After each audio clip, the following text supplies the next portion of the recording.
If you are getting the message that you need to check your coolant level on your Mercedes and your coolant is actually topped off, I'm going to be showing you how to know which part you need to replace to fix the problem. The problem will either be your coolant level sensor or the overflow tank itself. So here I'm working on a 2017 Mercedes Sprinter. When I start it up, show you, takes a couple seconds.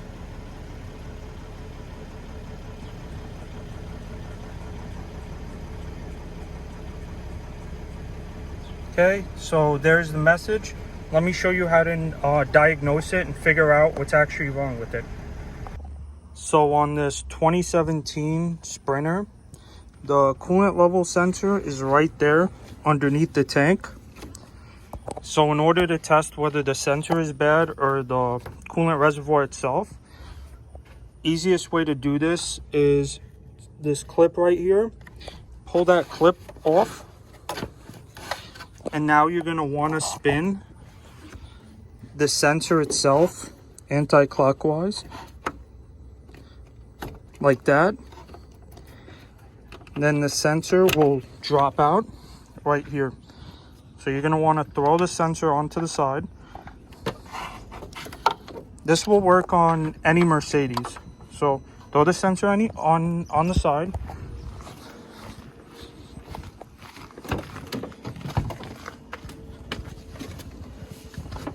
Now you'll want to start the car or truck back up. Give it the 20 seconds or so and see whether you get the check coolant level message again. If you do get the check coolant level message again, most likely you have a bad sensor. But if you don't get the message again, you typically have a bad tank. So this would be an easy way to diagnose the issue and know which part to replace instead of throwing parts at your Mercedes. So as you can see, no message, so most likely we have a bad overflow tank. So in this case, we left the sensor connected onto the side and we didn't get the message, which means the flow in the tank is bad and we need to replace the tank. If we did get the message, means you need to replace this sensor, which is just easier to replace. You just pop it back in to place. You see, pop it back into place, spin it clockwise, and that's all. That's how easy it is to replace the sensor. But if you didn't get the code, let me show you how to replace this tank. So on this 2017 Sprinter, the first thing you're going to want to do is make sure the truck is cool. Open up the cap. Now we're going to have to drain out the tank. Have this syringe to drain out the tank. Let me show you how this works.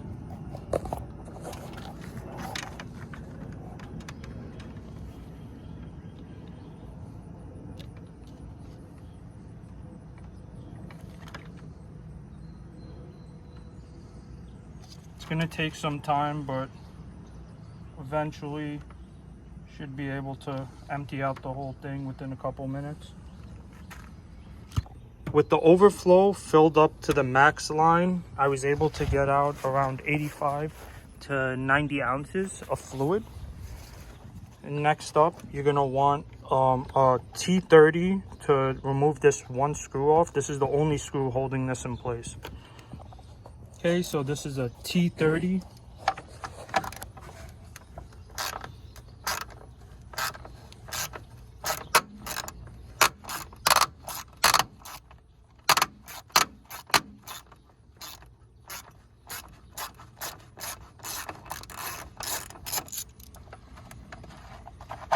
Okay, that's the screw that comes out. Now this whole reservoir should be loose. Okay, now you're gonna have 3 hoses left, one here, and the big one on the bottom. We'll start off with the top one. Okay.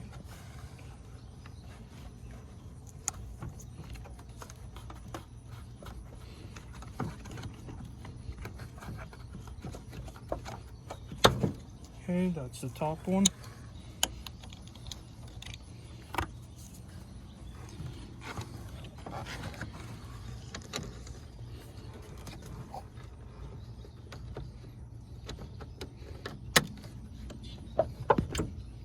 Okay. Now for the bottom one, it might be just easier to lift up the whole tank, reposition it. Gives you easier access to the hose. Pull back the clamp. Okay.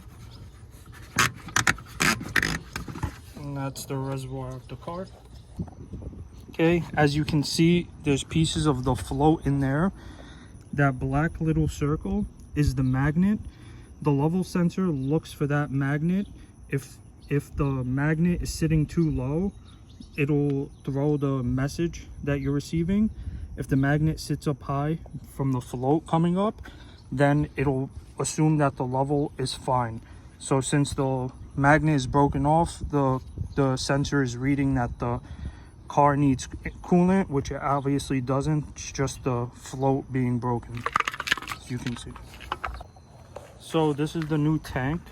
As you can see, the float inside is not broken. It's a single piece.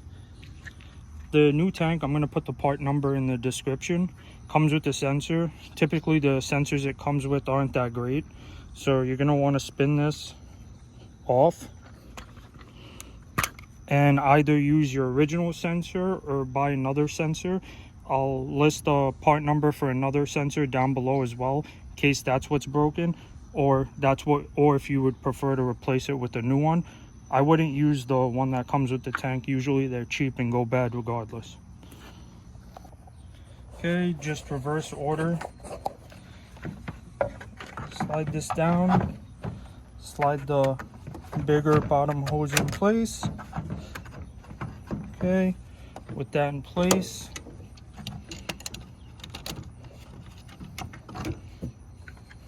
move this over.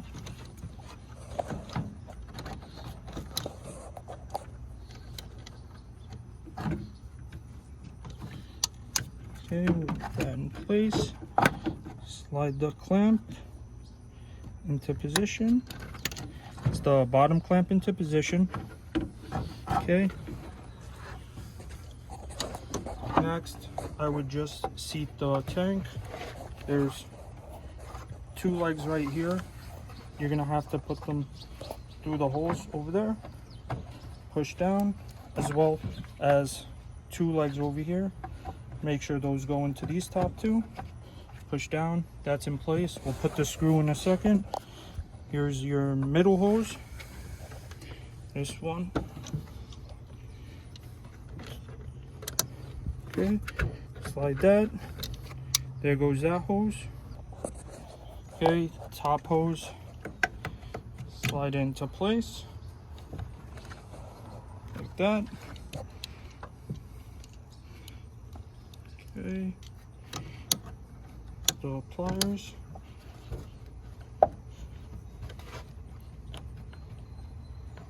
Okay. That's that. Next up, take the screw.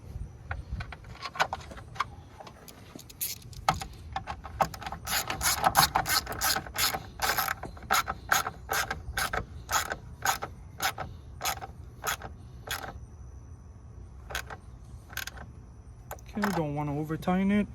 Tank's in place. Now it's time to refill it with the fluid you removed out of it. So here's some of the fluid that we took out of the old tank.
Okay, this is the last bit of it.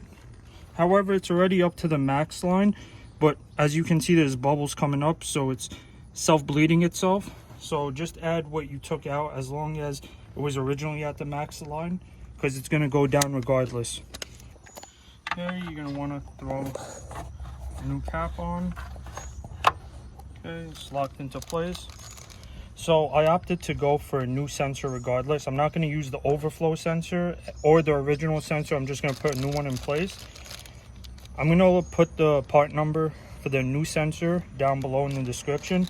As you can see, it looks different than the OEM sensor. However, this will work. So I'm going to put the part number for this down below. You're going to want to take this, take the harness, plug it in, make sure it's clipped in.